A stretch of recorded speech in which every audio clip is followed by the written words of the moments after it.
Good afternoon, everyone. Welcome to the session. My name is Utkarsh Singh, and today here at Oliveboard, Banking English, we are going to cover the important current affairs starting from 1st of March till 7th of March. And today we are having two sessions, all right? So in the first session, that is beginning right now, and it will go on for like 1 hour, few minutes. After that, we'll be having another session from 5 p.m., okay, where we'll be covering current affairs dating 15th to the next 7 days. Kindly confirm me once, am I audible or not?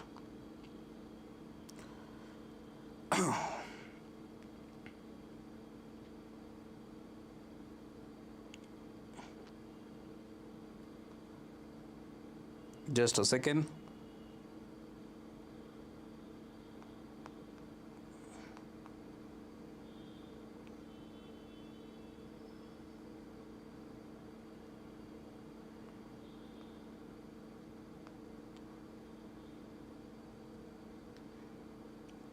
Okay. So I think I am perfectly visible and audible also. So let us begin with the session. Now, if you have any questions regarding anything that we are going to discuss, you can put that in the comment section alongside. The very first news that we had, important information or update from the month of March, was regarding Central Board of Indirect Taxation, or basically the customs, not in taxation, the CBIC, which introduces a deferred custom duty payment facility for the eligible manufacturing or manufacturer exporters. What does it mean? See, currently till now, what was the usual practice? Whenever you are receiving any goods, whenever you are exporting anything, when you are importing anything, whenever any type of trade exchange is being formalized, you have to pay the taxes on the recipient of your shipment. All right. Just like if you order a product from Flipkart or Amazon, at the moment when they arrive, you have to pay them the cash, or prior to that, if you have already paid, so that will be covered in that.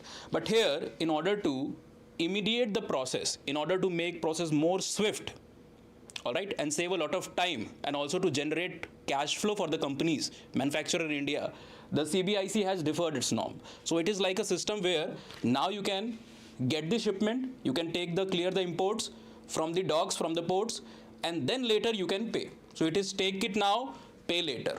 Take it now and pay later. So it will allow the trusted manufacturer. It is not going to be for everybody. There is a criteria, a clearly laid criteria, which we are going to discuss. So it is going to allow the trusted manufacturer to clear the imports immediately and settle the custom duties later. Now CBIC has operationalized a reform which is basically focusing upon optimizing the working management of Indian manufacturer. It is part of the wider aim to promote this type of ecosystem in the country. After that, we can also discuss certain criteria which you need to have, the manufacturer need to have for getting cleared in this particular system. See, the turnover should be in excess of 5 crore. The minimum annual turnover of the company should be minimum 5 crore, and it should has a valid GST registration number.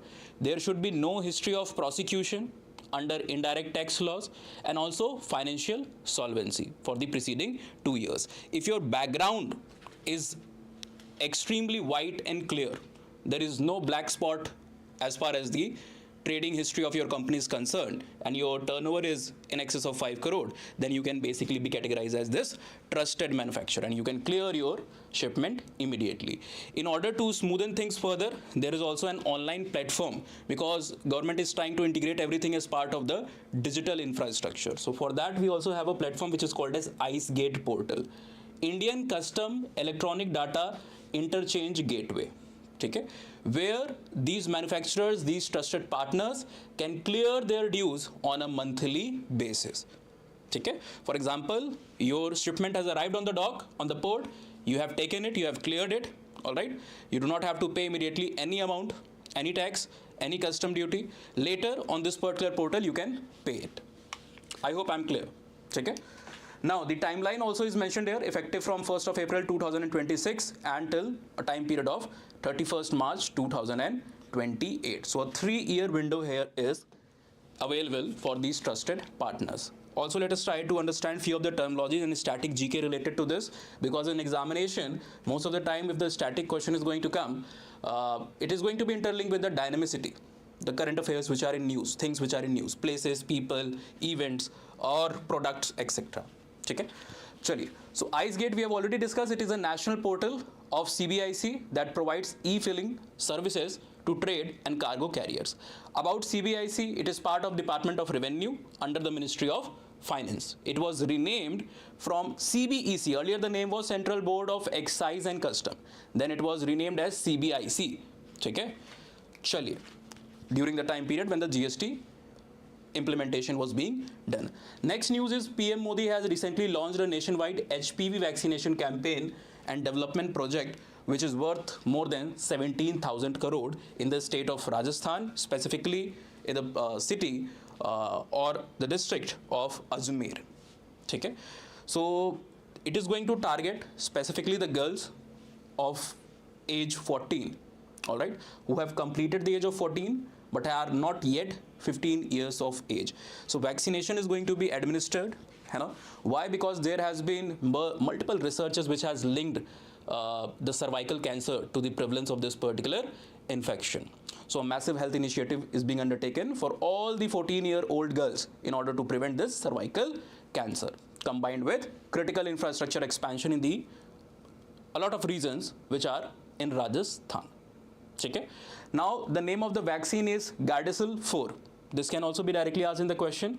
The HPV vaccine, all right, the Gardasil 4. It is a quadrivalent vaccine. You must have learned about monovalent, bivalent, and polyvalent, different type of serums and vaccines that come. So by nature, it is a quadrivalent type of vaccine which covers multiple HPV type. Multiple HPV type. I think in the beginning I have said HYC. Okay? Sorry, it is HPV, not HYP.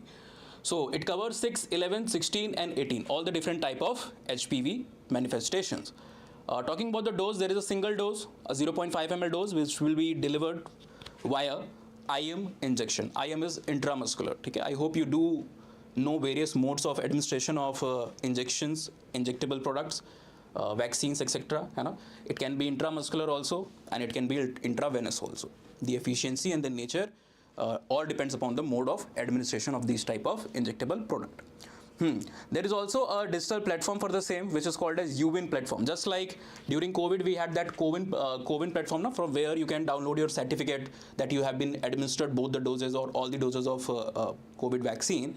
And you can also link your credentials with that. So similarly for this also, this vaccine also, there is a platform which is called as UWIN platform for digital consent, registration, scheduling and downloading of the certificate or any other data. There is another portal which is called as EVIN portal, which is Electronic Vaccine Intelligence Network, which is a real-time logistics and temperature monitoring platform. So it is not basically designed for the individual, but it is for the people who are into the supply chain, people who are in the management chain, so that they can track what is the real life condition of the stock of vaccine which is piled up at a cold storage or some other important facility. Now it is going to target more than 1 crore girls annually, nearly around 1.2 crore girls annually. Certain static GK question is also mentioned here. Cervical cancer is primarily caused by persistent infection with high risk of HPV types, as we have mentioned. Discovery, let's talk about the HPV discovery. There was a German virologist expert in viruses whose name was Harald Jan Hossen. He discovered the link between these two things, that is HPV and cervical cancer in 1980s. After that, by 21st century, there were multiple researches which were being published and they also confirmed the same. This gentleman, he was also given Nobel Prize in 2008 for his significant contribution in this particular field. About Ajmer, you all are already aware of, Dargah Sharif and a lot of other important shrines and places are present there. Next news is regarding the arrival of around 8 or 9, how many? Yes, 9 cheetahs in Kuno National Park. Kuno National Park is located in which state? This can be a direct question. It is located in the state of Madhya Pradesh. So these new 9 cheetahs are introduced. They are brought from Africa and they have raised the total number of cheetahs in India, including the cubs, etc., to around 48. Total number of cheetahs to around 48. Okay? So they have arrived from Botswana at Kuno National Park. 6 female and 3 males are part of this 9 cheetahs that have been like introduced in Kuno National Park. There is some background information about them also, but that is not very relevant as far as the direct question from the examination is concerned. So you can read them later in the PDF. We'll be uploading, or we'll be making sure it is available on our on Oliveboard Telegram channel and other spaces which you can directly reach. So after the class, you can once visit it, but not very significant as far as the questions are concerned. Okay. Now they have been transported here using multiple vehicles, all right, which includes Indian Air Force C-17 Globemaster 3, and also later when they arrived to Gwalior, they were further ferried to Kuno via helicopter. So multiple modes of commute was being used for taking them to such a long distance. Initially, they will be kept in a quarantine in what is called as bomas. These are African style enclosures. Okay, this is a key term, you can remember this, bomas, African style enclosures. Why African style? Because they are native of that particular place in Botswana. So whenever you are going to a new place, just like humans, you feel comfortable if you feel that place is just like your home. All right. Otherwise, you might get anxious. There can be a stage of shock. About historical significance, the extinction. Let's talk about the ecological status of these animals. So the Asiatic cheetah was declared extinct in India in the year 1952, and after that we have launched various programs including wildlife conservation and a lot of other acts, basically in order to increase the number and protect the species and biodiversity that we have left with us. Okay, so what is an implementing agency for this particular type of actions?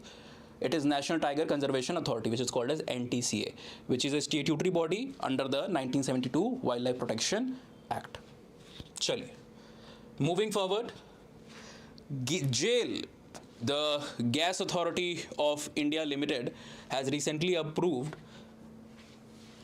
a greenfield wind power project in Maharashtra with a budget of over 1730 crore rupees. What is a greenfield wind power project? What is the term here means? See, whenever you are raising any type of project or infrastructure, here in this case it is a wind power project, which is also part of infrastructure project. So whenever you are raising any type of infrastructure project on an area which was entirely vacant from the scratch, there was no earlier infrastructure present there, you are getting a clean slate. So you have to do all the planning, you have to do the environmental impact assessment and a lot of other things. You know? So this type of project is called as a greenfield project. It can be a wind power project, it can be some other power. In this case, it is for GAIL, it is the wind power plant which is in Maharashtra. So a lot of technical terms are there.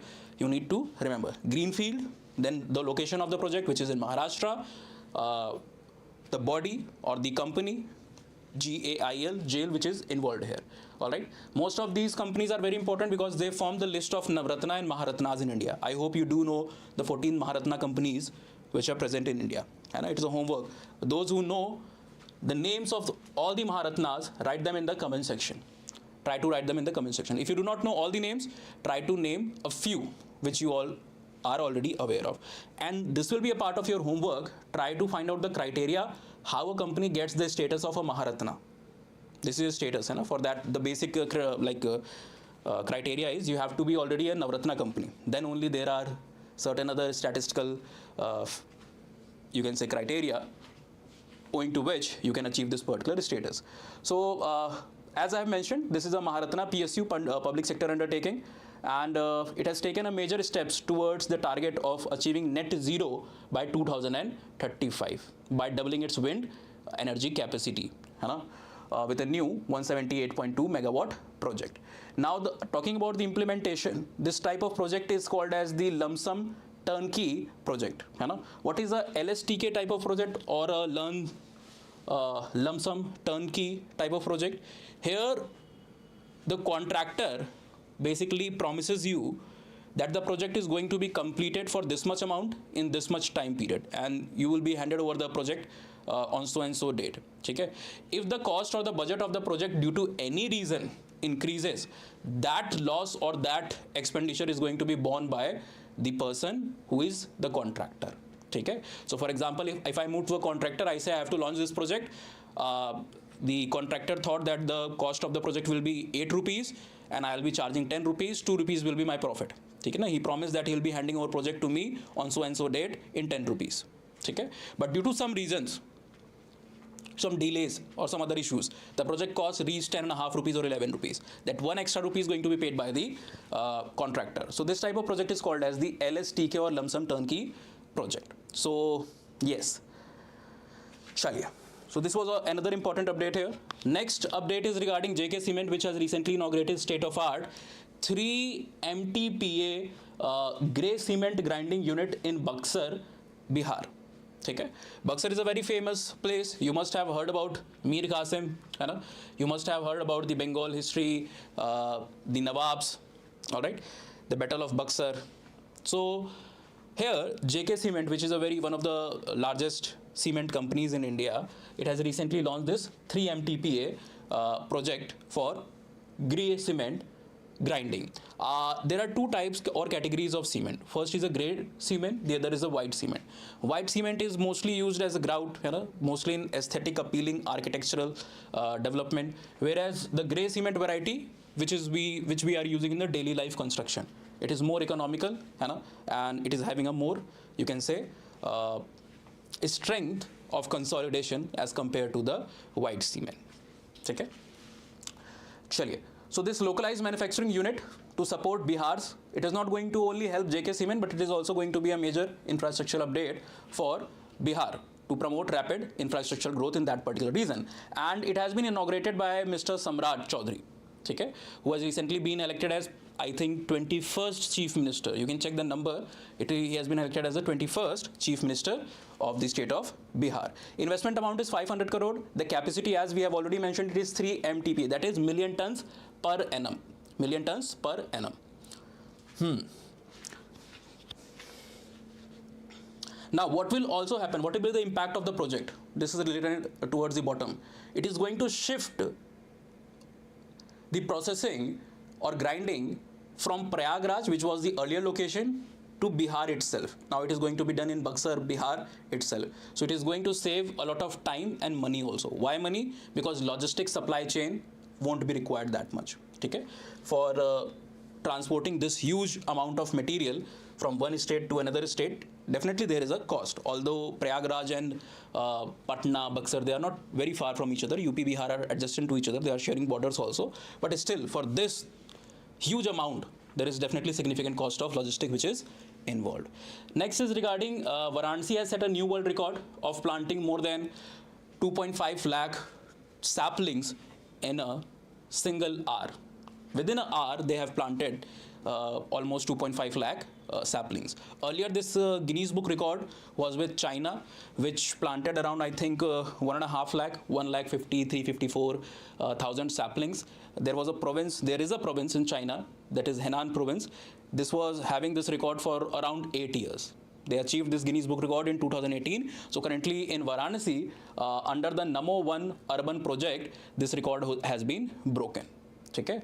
A technique has been used which is called as Miyawaki method, which allows for dense and rapid growth urban forest, which is 10x faster than your normal forest growth and 30x more denser.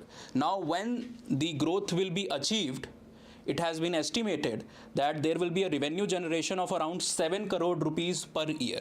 This is not going to be immediate. It is going to be once the growth has been achieved. Nearly, it is estimated that by the 7th year, when everything has fully grown and you are getting fruits, bamboo, floriculture product from here, then you will be able to generate a sum of 7 crore rupees per year from this particular initiative. Okay. What are the trees, what are the saplings which have been planted? 27 native species, including sesame, teak, a lot of medical plants like ashwagandha and giloy.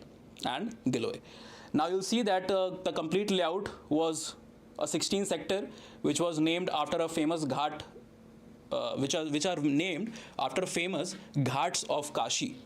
There are multiple ghats of Kashi, like Manikarnika, like Dash Avatar, Dash Ashwamedh, not Dash Avatar, Dash Ashwamedh, Assi Ghat. These are famous ghats of Varanasi. So these sectors are named after important ghats of Kashi, that is also called as Varanasi.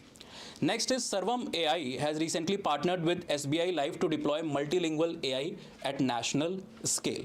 What is thing in news? There is a partnership, involvement of 2 different companies. Sarvam AI, a startup, AI startup.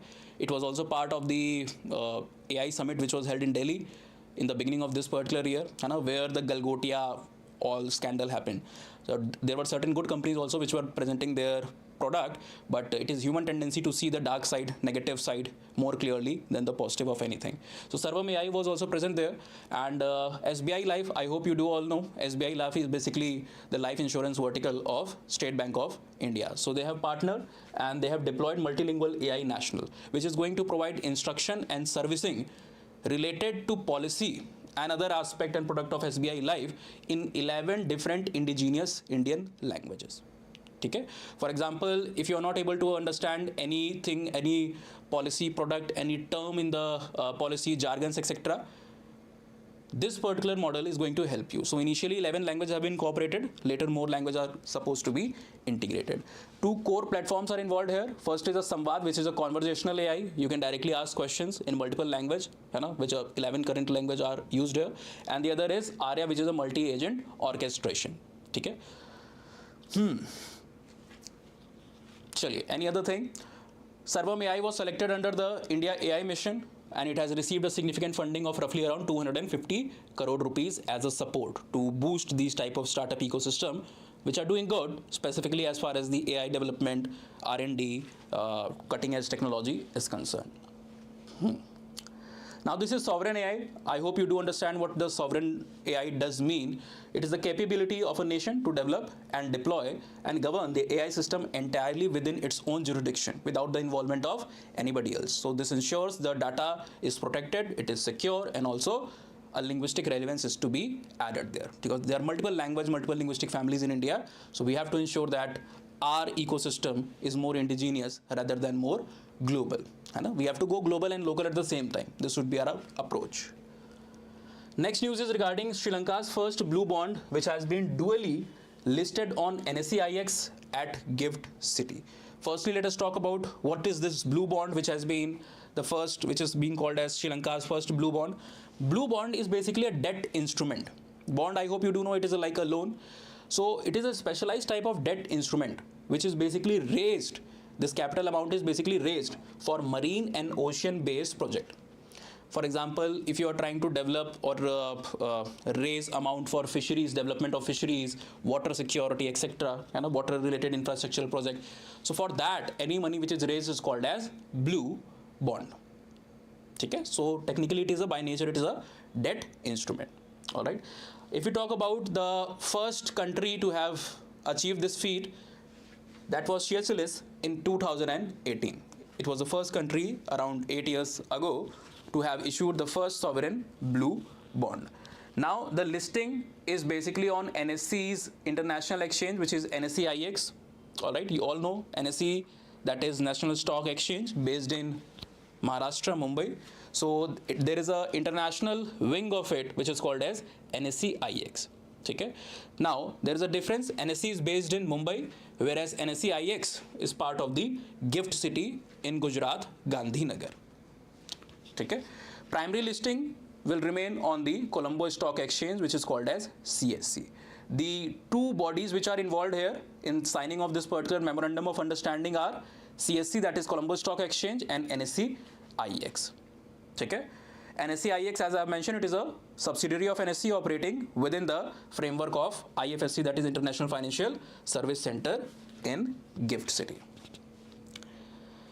Chaliye, next news was regarding Gyani AI and Razor Pay agentic AI platform for in-call UPI payment. So recently, world's first platform enabling customer to authorize and complete UPI payment during a live voice call was developed by a partnership between these two companies. First is Gyani AI, the pronunciation might differ, Na Gyani or Gyani, jo bhi hai, whatever it is, and the other is Razor Pay, which I think you all are aware of.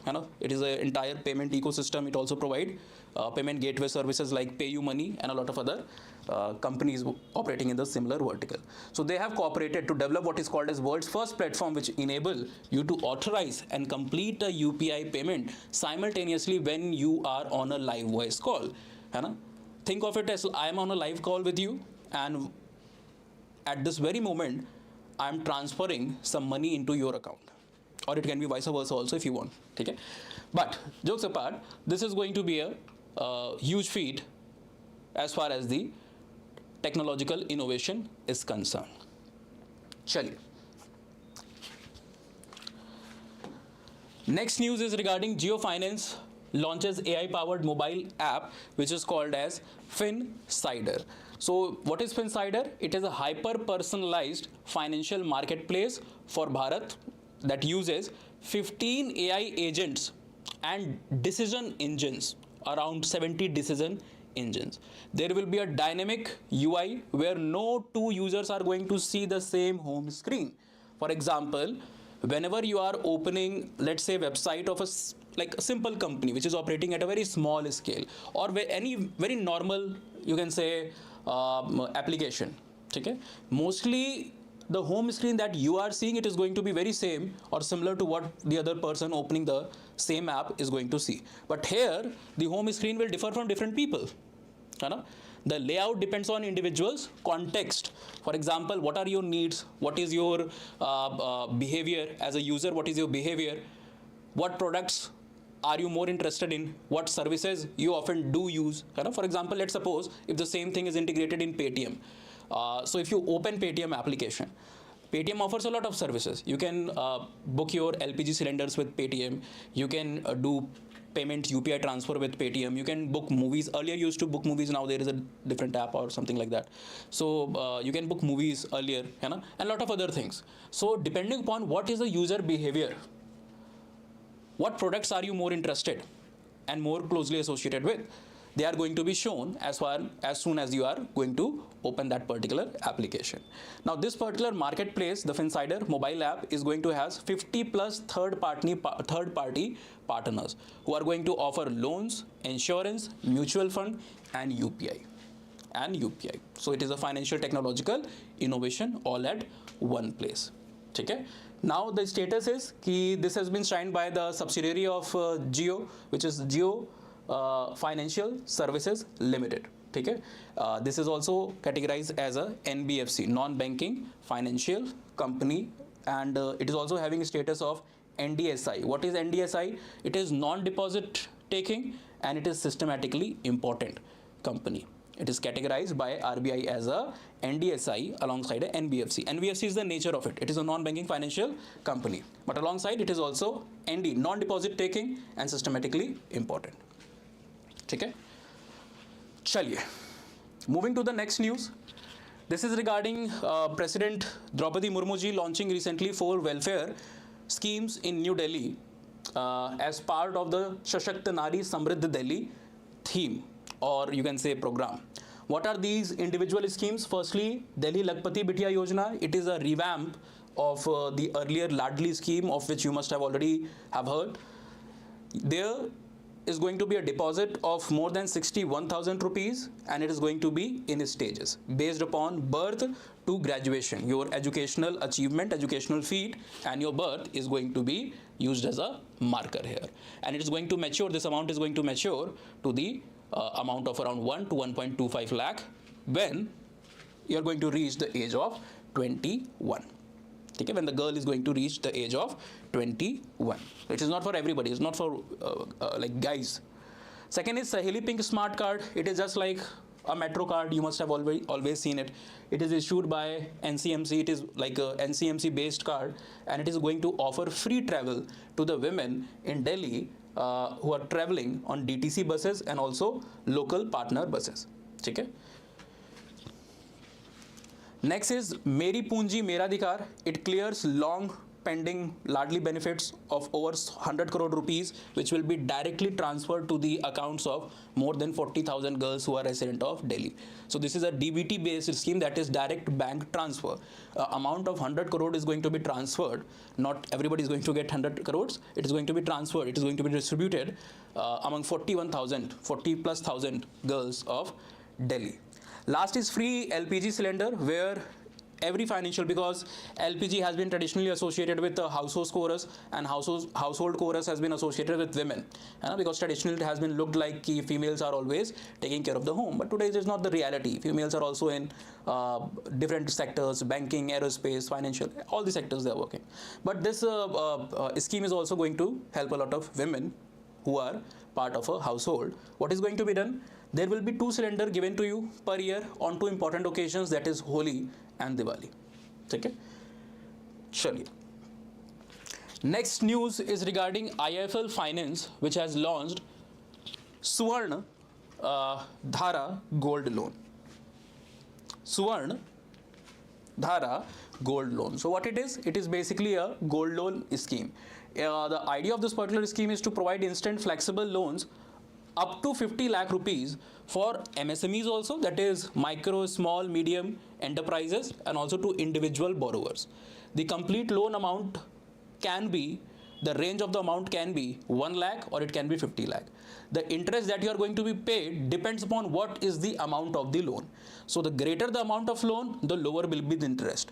The lower the amount, the greater will be the interest. It is going to be vice versa. Okay? For example, loans up to 2 lakh rupees, you are going to pay 18,000 rupees per annum as interest. Loan from 2 to 5 lakh rupees, you are going to pay 15% per annum. If the amount is exceeding 5 lakh rupees, then it will be the lowest possible interest rate, which is going to be 13.2% interest. Apart from that, there is a nominal processing fee which is also involved, which is 0.1% of the transaction, and on this 0.1% processing fee, there is also going to be a GST, which is usually not mentioned. A GST is also applied on this processing fee, not on the entire amount, on the processing fee. Now this is going to be seen as a digital first faceless processing, where everything is tried to be digitalized through a platform which has been launched under this particular scheme. Now there is one more thing, a jargon which was reported in the newspapers and the columns, which was LTV. I hope most of you are already aware with LTV. LTV stands for loan to value. For example, it is the ratio of the loan amount to the value of the asset. For example, if the gold that you are going to sell, or basically you are going to take, not going to sell, you are going to take loan against it, that gold. Okay, you are going to borrow against that gold. I hope you do understand the entire idea of gold loan. So the current value of that particular piece of gold will be calculated. For example, if it is 1 lakh rupees, you can only get a maximum of 75,000 rupees. Because the LTV which is allowed for these gold jewelries currently set by RBI is 75%. You cannot get the complete amount. Okay, because value often fluctuates. These type of commodities, values often fluctuate. Okay, in order to maintain a safety margin, RBI has mandated this type of system. Okay. Acha, one more thing, it is not, this particular scheme does not work on gold biscuits, coins, etc. It is only on the gold jewelry. Next is Swift Mobility has recently delivered India's first electric double-decker bus to Delhi. I hope you are aware with the term that is called as corporate social responsibility. All the companies in India are supposed to utilize certain portion of their profit in order to do something which is socially relevant and socially helping for the society. So as part of that particular program, this company Switch Mobility, which is an EV arm of Ashok Leyland, which is part of the Hinduja group, it has delivered the first electric double-decker bus to Delhi. And it is not a random general bus. This is completely air-conditioned, double-decker, proper bus, and it is not going to take you from one place to other place like the normal buses. The route for this bus is basically the important and significant, historically and culturally significant places of Delhi. That is why it is a broader part of what we call as the Dekho Meri Delhi scheme, or Dekho Meri Delhi vision, not scheme, vision or mission you can say, which is trying to boost the heritage tourism. There are a lot of heritage places in Delhi, so it is trying to boost this, from Rashtrapati Bhavan to India Gate, from Majnu Ka Tila, from Agrasen Ki Bauli to the Lotus Temple. All right, a lot of places, Bangla Sahab, Jantar Mantar, Qutub Minar, a lot of places are there. So which are the primary route that it is going to cover? From Vijay Chowk to Rashtrapati Bhavan, National Museum, Pradhan Mantri Sangrahalaya, National War Memorial and India Gate. These are the important. The starting point is going to be Delhi Hat, INA, which is also a metro station. Okay? Chaliye. Next is a state-related news, state come international related news.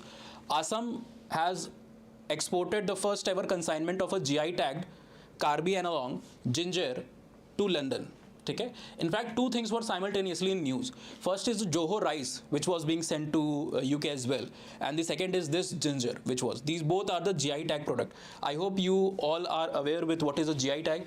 GI tag is nothing; it is a geographical indication. These are the product which have a very specific regional basis, a regional origin. Their existence is confined to a particular area.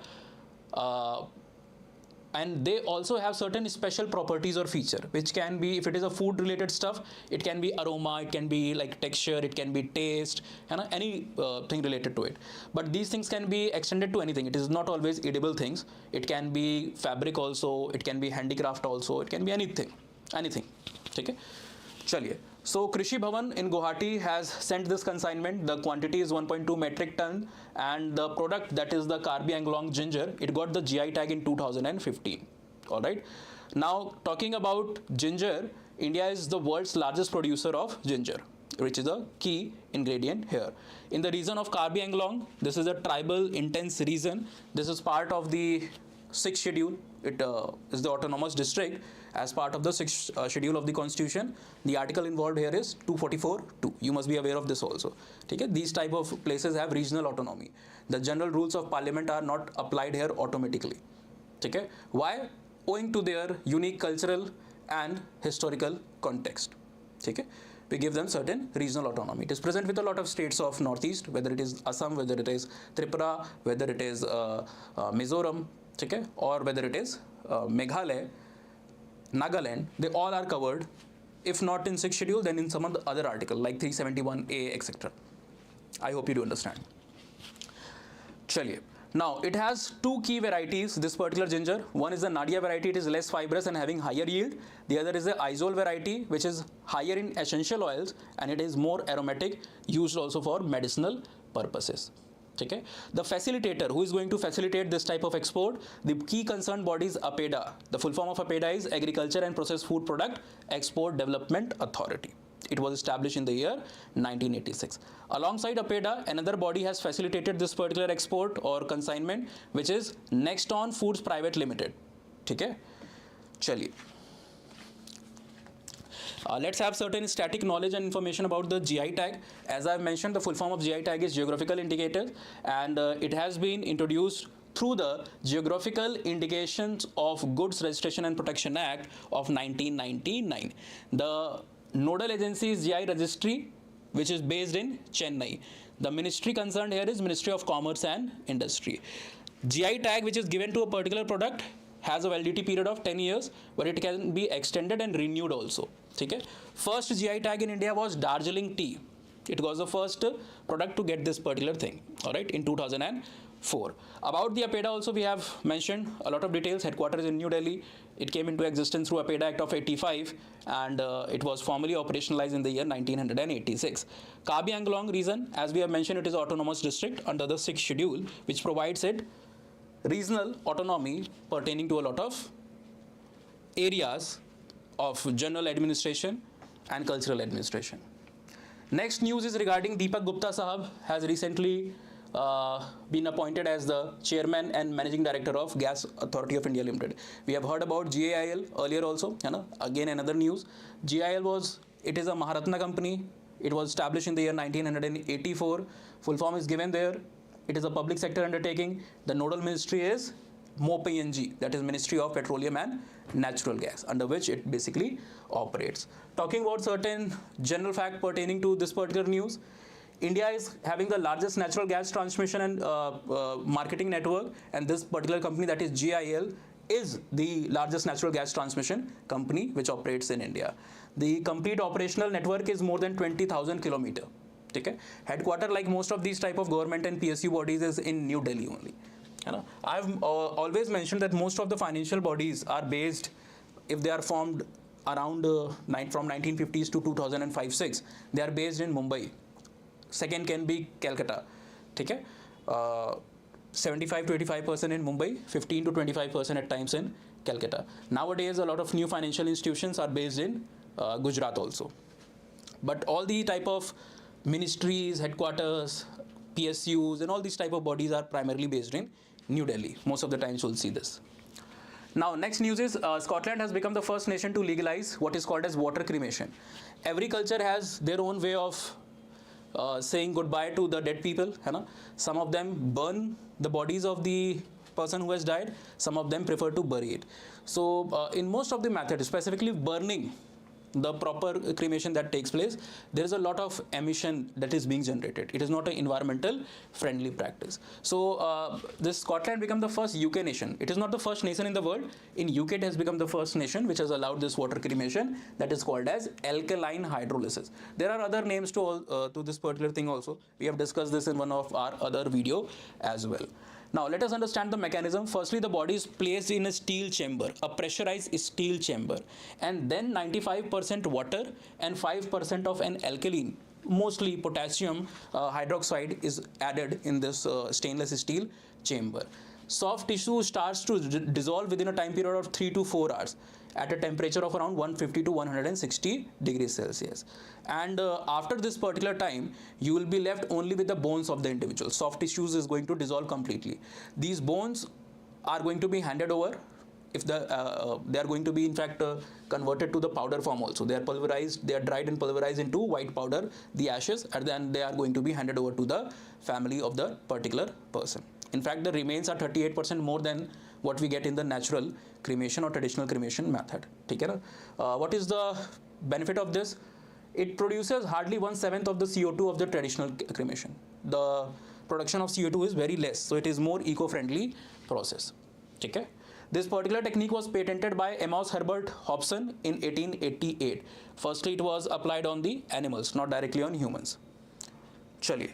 Global adoption, talking about global adoption, in US, half of the states, around 28 US states already have adopted this particular thing. In other places also, Canada, Ireland, South Africa and Mexico, this is being adopted. It does not mean that they are entirely based upon this only. They rely upon other method, traditional, conventional, unconventional method. This is also something that is being used alongside other methods of cremating or saying goodbye to the dead individuals. Next information, both of these in news, they are related to the environment and conservation point of view. Firstly, a project called as Hanuman has been recently launched in the state of Andhra Pradesh, and the Deputy Chief Minister of Andhra Pradesh, Mr. Pawan Kalyan Saab, has himself inaugurated it. The aim of this particular project is to mitigate and in fact reduce the conflict between human and animals. Often in the areas which has intense wildlife presence and human movement and human settlements also, there are events where human and animals frequently collide with each other. They are in conflict with each other. So this is going to reduce those chances. And a special arrangement and infrastructural facility has been added under this particular project, which involves assigning 100 vehicles. Out of this, 93 are rapid rescue vehicles, and there are 7 wildlife ambulances which are being stationed only for this particular purpose. Okay? There is also a app which is Hanuman digital app for continuous tracking, monitoring and warning alert based system, which has been integrated in that particular app. Okay? The key animal species which is concerned, which we are aiming to prevent from interaction with the humans or conflict, human wildlife conflict, they are elephants, leopards, wild boars, the pigs and the snakes. Okay? Chaliye. Next news is regarding Army and the Wildlife Conservation Department of Ladakh. They have recently entered into memorandum of understanding. What is this for? Basically, this is trying to conserve a lot of species or wildlife which is in region of high altitude Ladakh, because these species are quite unique, because that ecosystem is not present everywhere. High altitude, mostly temperature remains in minus in a great time of period of the year. Snow leopards are being found in these particular regions. So and snow leopard is also endangered as far as the IUCN list is concerned. There are half a dozen important species which are either threatened, vulnerable or endangered as part of the IUCN list. So this particular program is going to ensure their conservation protection, and so that their population does not get further lowered. So this particular thing started on the World Wildlife Day, that is March 3, and yes, Ladakh Forest Department, as I have mentioned, has partnered with Army. Next important point regarding this particular news. Joint Snow Leopard Conservation Cell has been established. Focus is on the habitat preservation rather than monetary. ठीक है कि you are not here giving money for any type of thing. You are trying to preserve the habitat, the area in which that particular species or that particular animal naturally is found. Next, the animals species which is included here is snow leopard, Himalayan wolf, black-necked crane, ibex, which is a type of a deer. These are species are involved here. Next, there are news which is related to people, either obituaries, appointments, or awards. Three important areas. So firstly, Mr. H.K. Dua, who was basically a journalist and also contributed significantly in diplomacy, he has recently passed away. Okay? Journalist Mr. H.K. Dua has recently passed. He has contributed or played his important role as the editor of Hindustan Times, Indian Express, Tribune, and he has been ambassador to the Denmark also. Okay? Chaliye. He was media advisor to PM Vajpayee during the NDA regime of 1999 to 2004, and Deva Gowda Sahab also. He was awarded with Padma Bhushan in the year 1998. Next person in news was Safina Hussain. She recently won the award of Times Women of the Year 2026. Name of the person is Safina Hussain. Award is Times Women of the Year 2026. Reason in which area, which field? Social entrepreneurship, contribution towards social welfare through NGOs. Okay? She's also the founder of Educate Girls NGO, which we have earlier also mentioned. Chaliye. Next is Mr. BP Singh, who has been recently appointed as he has recently assumed the charge of DG ONA or DGONA जिसको हम कहते हैं, Director General of Naval Armament. All right. So this is a appointment related information that you need to keep in mind. Next news is regarding HCL, Hindustan Aeronautics Limited, which for a very long time was a Navratna. Recently it has been categorized as a Maharatna. It has recently signed a contract. It has secured a contract, not signed a contract, it has secured a contract of roughly around 2,900 crore rupees for 6 ALH Mk3 helicopters for the Indian Coastal Guard. It is going to supply to Coastal Guard this very specific type of helicopter which is called as ALH Mk3. Okay? Now talking about this particular helicopter, it is an Indian IDDM type of helicopter. That is, it is indigenously designed, developed and manufactured. Most part of its manufacturing takes place within India because as far as the arms are concerned and our defense sector is concerned, we are heavily relying upon other countries. For example, between 2020 to 24, 38% of our defense imports were sourced from Russia. Recently, we were also targeting to achieve the Iron Dome technology, etc. from Israel. Just before this entire warfare in Middle East began, the Prime Minister visited Israel, and there was defense talks also. We are having defense tie-ups with America also, France also, a lot of countries in Europe for that particular matter. So traditionally, we have been largely relying upon the other countries for sourcing our defense related projects and products, but here in this particular Indian IDDM, all the things are basically developed, manufactured, integrated here in the country itself. It includes the operational equipment, the engineering support which may be required, and any performance based logistics which is part of this particular you can say acquisition will be served indigenously by the operating companies. Okay? Now this particular manufacturing or this particular contract which HL has secured, it is going to generate 65 lakh man hours of employment, and it is also going to benefit 200 plus MSMEs which are going to provide different parts which will be needed for the manufacturing of these helicopters. Okay, na? Now the signatories are MOD, that is Ministry of Defense, and HAL. Let us have certain statistical and static GK information. HL is headquartered in Bangalore. Okay? It is a Maharatna PSU which was established in the year 1914 before the independence, and it is the backbone of India's indigenous military aviation. Talking about ALH Dhruv, it is India's first indigenous multi-role helicopter, और इसका जो MK3 variant है, this uses the variant which is under discussion here, MK3 variant. All right, this uses a specific type of engine which is called as Shakti engine, which is co-developed by HL and a company of France which is called as Safran. Now this is being acquired by which body? This is going to be acquired by the Indian Coast Guard. So let us have information about Indian Coast Guard. Indian Coast Guard ICG was established in the year 1978. Okay? And it is the fourth largest coast guard in the world. The official motto is Vayam Rakshama, that we protect.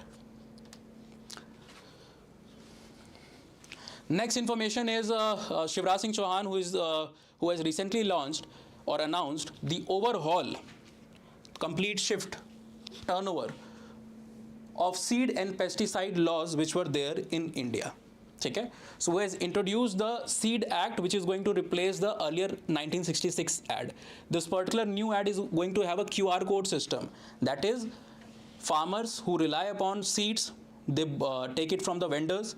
They are often given duplicated product, fake product, low quality product, which is directly hampering the productivity and also the income of the farmers and also the health of the people who are going to depend upon the crops that is being raised by that particular seed. Okay? So in order to sort this particular situation, new act has been implemented, and after this act, at the back of each packet of the seed, you will have a QR, and when you scan this QR code, okay, the farmers, after buying, when they are scanning this particular QR code, so they will have the complete kundali of the seed, where it was manufactured, who is the manufacturer, which dealer has supplied it, and what is the final seller. Everything is going to be mentioned there.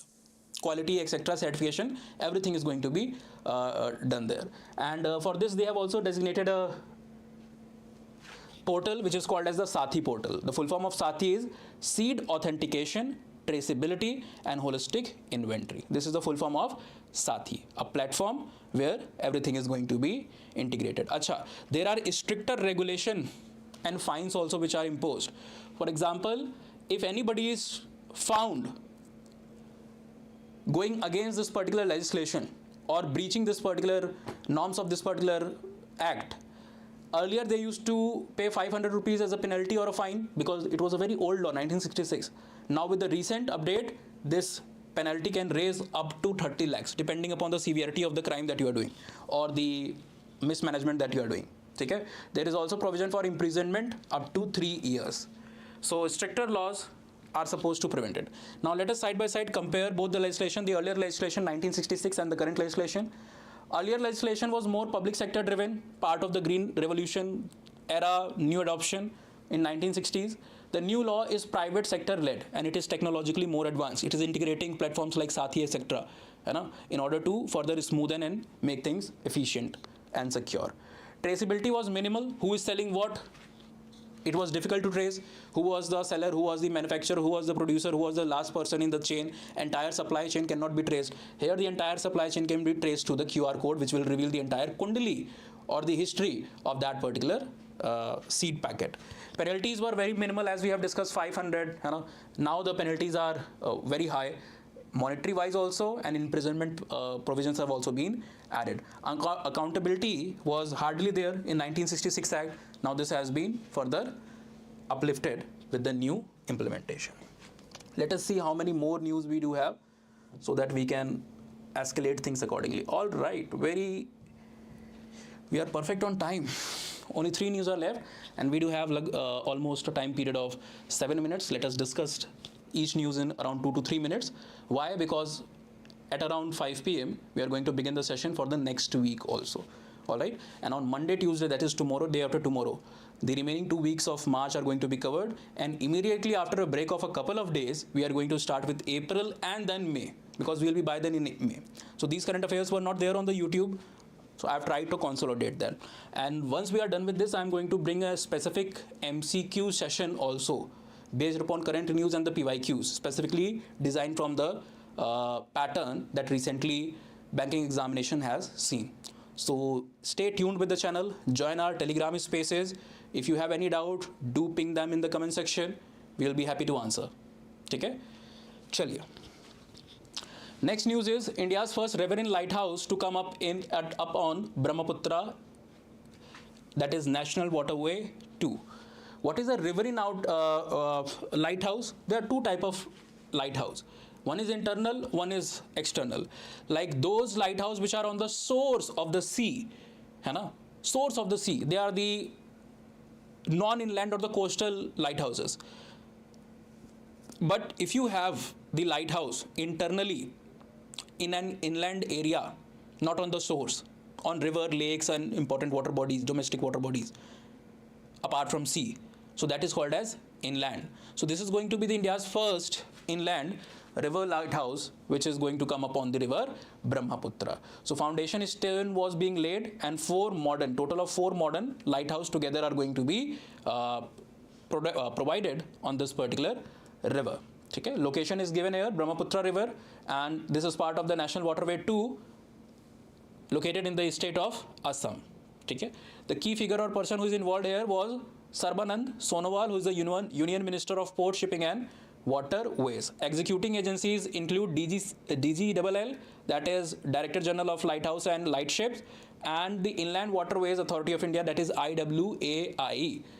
The primary objective, why we are doing so, although you are not supposed to write descriptive answer, but if you know the facts and the analytics behind a particular news, it is going to be more easy for you to retain that thing. So let us try to understand the objective. It is going to provide and enable 24/7 safe navigation in the internal channels. All right. So with these lighthouses, the navigation is going to be more safer, more precise and easier as compared to the earlier time period. It is also going to improve the nighttime cargo movement because visibility will be there. So it is going to take less time, less hindrance in this particular Brahmaputra corridor. Now the key features or statistics, let us try to discuss them. The height is going to be approximately 20 meters for each of these four lighthouses. Visibility is going to be 14 nautical miles. Okay? Luminous or brightness range is going to be 8 to 10 nautical miles. Energy, now this is not going to use any like conventional means of power. It is 100% equipped with solar energy. 100% powering will be through solar plants or the solar, you can say, supply. Chaliye. Now, since the keyword involved here was national waterways, so let us have a discussion about what are national waterways and what are the various national waterways in India. There are multiple national waterways in India. The first, that is National Waterway 1, is in the river system of Ganga, Bhagirathi and Hooghly. The route for this is from Prayagraj to Haldia, which is in West Bengal. Length is more than 1600, and this makes this particular NW1, that is National Waterway 1, the longest national waterway. States which are covered here are Uttar Pradesh, Bihar, Jharkhand and West Bengal. NW2, which was under discussion in the present news, is on river Brahmaputra, and the route for it is Sadia to Dhubri. The length is approximately 890, or you can like keep in mind around 900 kilometer, close to 900 kilometer. State coverage covers a single state of Assam. Similarly, NW3 is on the West Coast Canal, NW4 Krishna Godavari, NW5 Brahmani Delta rivers.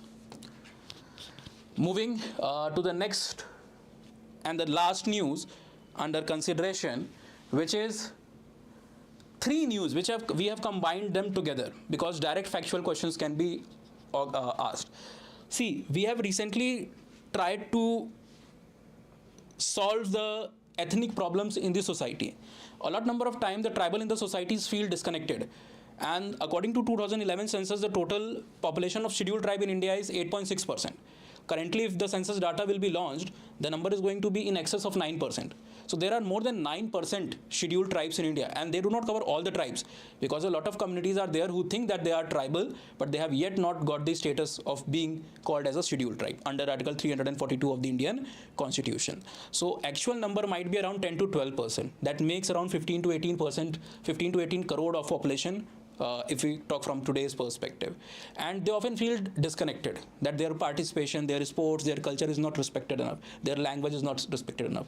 So we are trying to integrate everything, and we are trying to do good for each and every part in each every community in India. As part of that, we are launching, or we have launched what we call as the Khelo India tribal games. Just like we have national games, different games, tribal do have their own culture, they do have their own language. Their games are also often quite different from the general games that you see in Olympics and other sporting events like the Asian Games, Commonwealth Games, etc. So the host for this particular Tribal Games 2026 was Chhattisgarh. Venue were Raipur, Jagdalpur and Sarguja. Okay? These are important districts in the state of Chhattisgarh. 60,000 plus athletes focused upon 7 categories, which were hockey, archery, etc. And the mascot was More Veer. That is translated roughly into our bravery. Now, second news. Let us talk about certain static fact related to this particular news, which I have added on this side of the slide. Khelo India was launched in 2018 to revive the grassroots sports. Now, Chhattisgarh formed in the year 2000. Most of the bifurcation happened in this time period of the 21st century, whether it is Bihar, Jharkhand, whether it is creation of Chhattisgarh, whether it is separation of Uttar Pradesh and Uttarakhand. ठीक है ना? चलिए. And it has a huge amount of tribal population.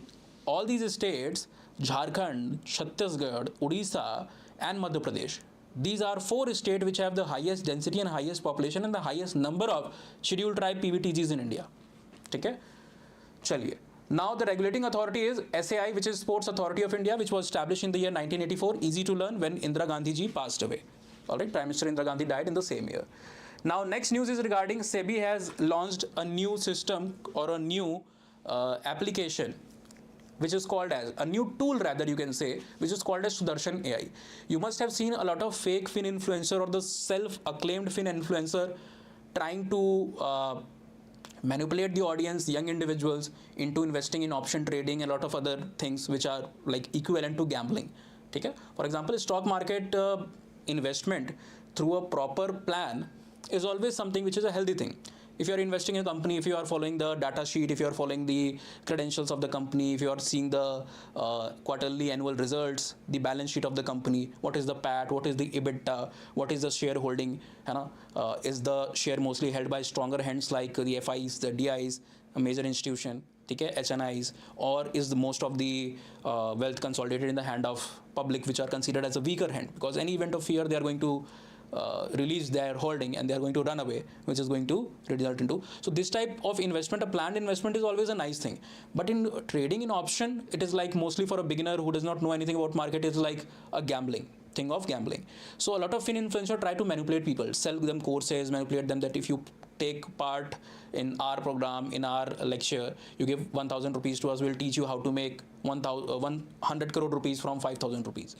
So in order to prevent this type of manipulation through the self-acclaimed fake fin influencers, these kind of influencers, this new tool has been launched. Now it is going to go through each script, the voices, the video details, etc., and it is going to flag it if there is any content which is sensitive, if it is seem to be manipulating according to this detection. Okay? And under this first step, under this, there are more than 1,20,000 misleading posts of fin influencers which were removed from social media, and this tool is called as Sudarshan.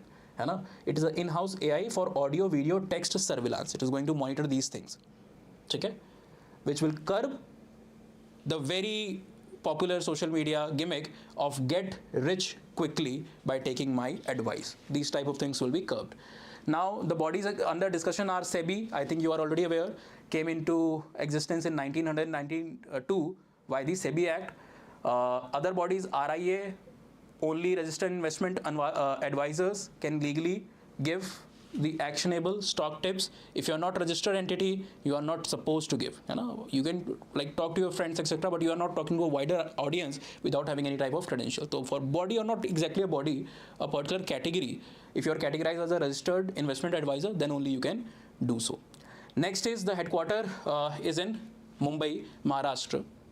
As we have discussed for most of the financial institutions, it is the same thing. Next news is regarding Indonesia has recently banned social media access for the minors who are under 16, and it is effective from March 2028. Okay, so they cannot access platforms like TikTok, Instagram, Twitter, now X, etc.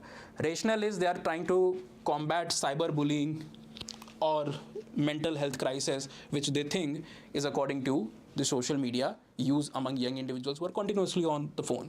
Okay, being on internet for productive reasons, if you're watching this session or any other important educative session, that is a good thing. But simply scrolling is never good for anything. Your eye, your ears, if you're using the earplugs, or even for your mental health. Chaliye. Now, Indonesia is the first Southeast Asian nation to implement this, and before this, a lot of other countries have done similar enactment. So with this, we come to the end of today's discussion, and we are done with the discussion of most of the important news. There were 5 to 7 more news, but it won't be possible for us to complete them in 1 year, one session of 1 hour. Okay, we have discussed them in the paid batches.